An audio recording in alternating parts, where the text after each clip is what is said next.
Comic Con Stockholm is back once more, and I'm gonna have a look at everything there is to see, from comics to cosplay to games. And I'm also gonna ask myself why there are so many game developers in Sweden.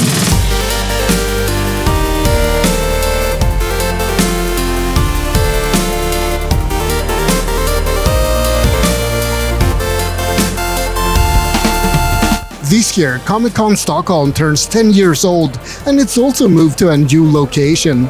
Goodbye Kistamässan Convention Center, and welcome Stockholm International Fairs. Comic Con Stockholm is filled with cosplay and comics and pop culture of all kinds. If you want to meet your favorite actors and get selfies with them, this is the place to be. Or maybe you want to ask those actors something during the Q&A sessions. Go for it! You'll only be judged by hundreds of fans scrutinizing your every word. And there's so much more here. The board gaming zone, the comics village, and the Lego area, for example. And of course all the cosplay competitions and the cosplay parades and all the cosplay you can see in general all over the place. You can also find the Artist Alley at Comic-Con, as well as the Creators Corner, where you can find proper, successful YouTubers. And then of course you have a lot of games.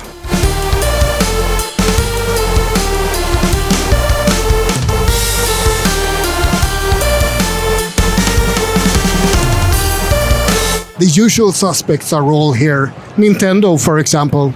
Nintendo has always been at Comic-Con ever since it was called GameX. And you can also find other big companies here, like Warner Brothers, showing off their latest titles. But there are also Swedish game companies here. Bumblebee Studios, for example, an indie game company. And some of you may have heard about Starbreeze, developers of the Payday franchise. They're also here showing off the latest entry in the series, Payday 3. But there's a lot of other big game companies in Sweden. DICE, Avalanche Studios, King, Paradox Interactive, Coffee Stain Studios, and many more. And that makes me wonder, why are there so many game developers in Sweden? This is Simone from Bumblebee Studios. You have a game here, Vaudeville. What's that all about?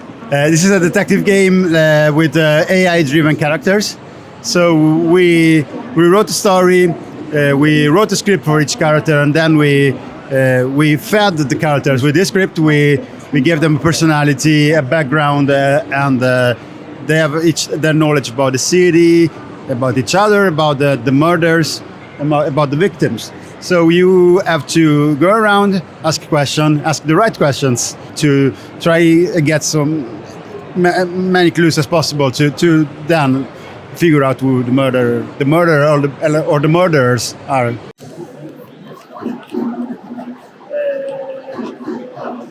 The average air speed velocity in a lake swallow, you say. How delightfully random. But my dearest, in the depths my melancholy, such trivial inquiries quickly sway over my mischievous spirit. Let us dive into the depths of more intriguing matters, where secrets whisper and adventures beckon. The world is a tapestry of wonders, waiting to be explored. She had a very long-winded way of saying that she doesn't know.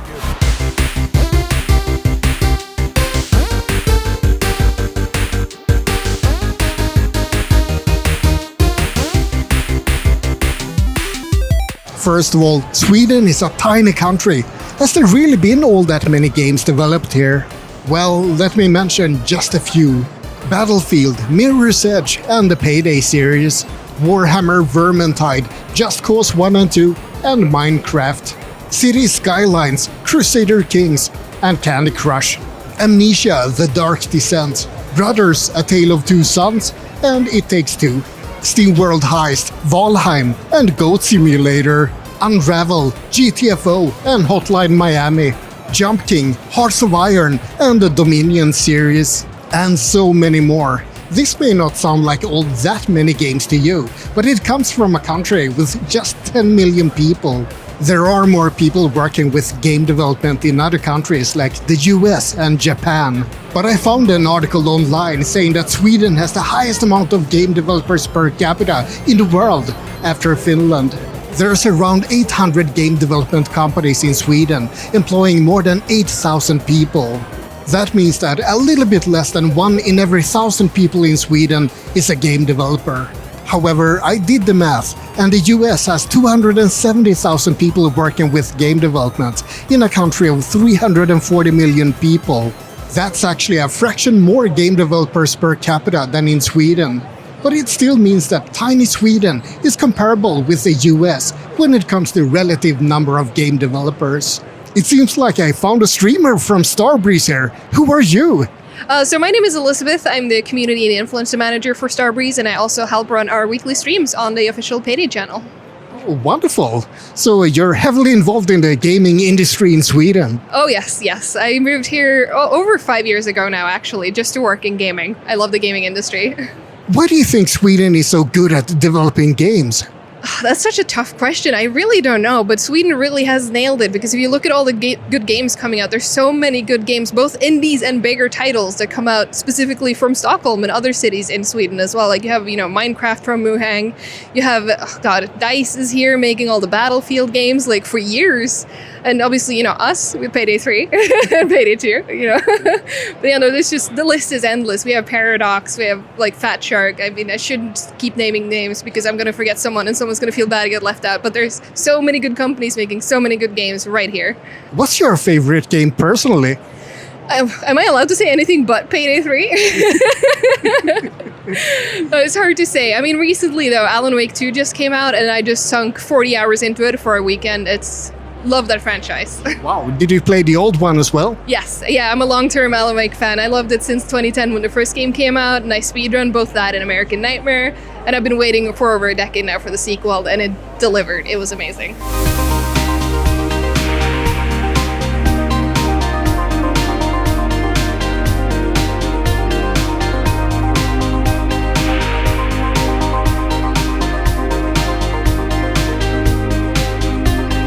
Let's talk about some fun facts about Swedish game development. It's estimated that 1 in 5 people in the world has played a game made by Swedes. That's more than 1 billion people. Between 2011 and 2021, the Swedish games revenue rose from 256 million euros to 6 billion euros. Sweden is often seen as a good test market for new technology. It's a small local market, but it's filled with tech-savvy people. Swedish games make up more than 4% of the entire Swedish service export market, and more than 20% of Swedish game developers are women.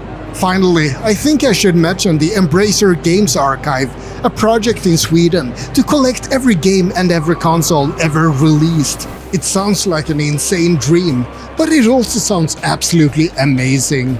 Time and time again, what type of game is this? It's a simulation and strategy game, 4X, if you're familiar with the genre. You're a developer of it? Yes, developer, director, designer, voice actor. A little bit of everything. Did you make the music as well? No, that one I got from a very great composer. How long did it take to make this game? Right now we're at 1.5 year, almost 2 years, and it's in early access on Steam now.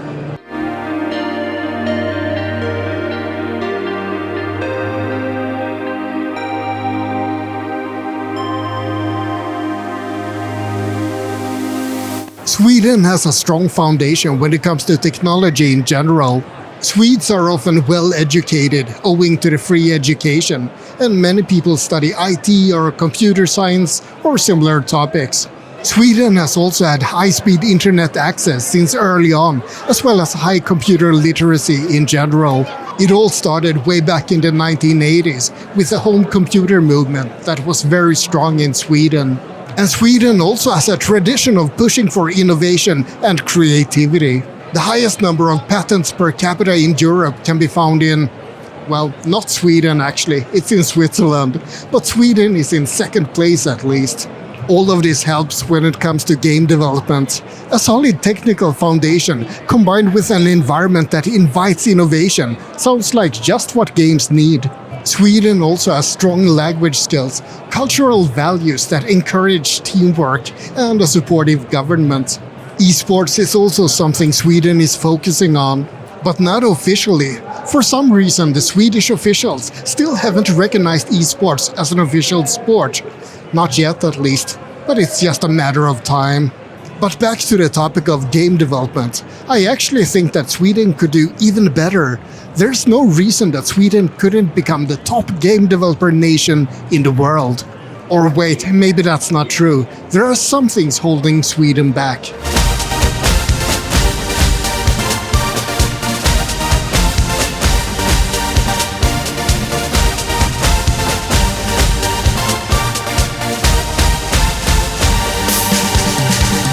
Sweden is a very attractive country for creative businesses like the games industry, but there are some downsides. It's very easy to start a company in Sweden, but when you grow to a certain size, you start seeing a number of issues. Salaries in Sweden are pretty high if you compare to some countries, but they're pitiful if you compare against some of the bigger nations. That makes it quite hard to attract international talents. Why work in Sweden if you can make twice or 3 times as much in the US? The weak Swedish currency isn't doing us any favors either. This may be a hot take to some people, but I think that we should move to the euro as soon as possible. And speaking of attracting talent, in order to build a strong industry, there needs to be enough people, and Sweden is just too small. There's a natural hotspot of game development in Stockholm due to the size of the city. And there's also a few local hotspots in Skövde, in Gothenburg, and I believe down in Skåne as well. But it's all pretty spread out, and innovation needs a solid core, a critical mass gathered in one place. The main problem is that we're just 10 million people. There's no getting around that Sweden is a pretty small country. Some people have claimed that there will be a shortage of 25,000 game developers in Sweden in the future. That sounds insane right now. That's more than triple the total number of people in the Swedish games industry today. But then again, who knows? We already have a strong games industry here, and if we can get an upward spiral, who knows where it'll end up? If we continue to make games, and if they continue to do well, then it might create a demand so that we can make even more games. Who knows what we'll see at Comic-Con in the future? Maybe we'll see even more new Swedish game developers here. And maybe we'll even see some new gaming-related conventions as well. I wouldn't mind seeing something like the old GameX again.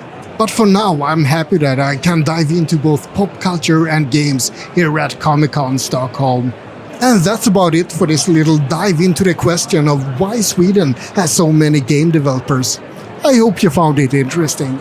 Like and subscribe, but most importantly, have a great day. You might also want to have a look at this video if you enjoy a bit of pop culture and a bit of geekiness.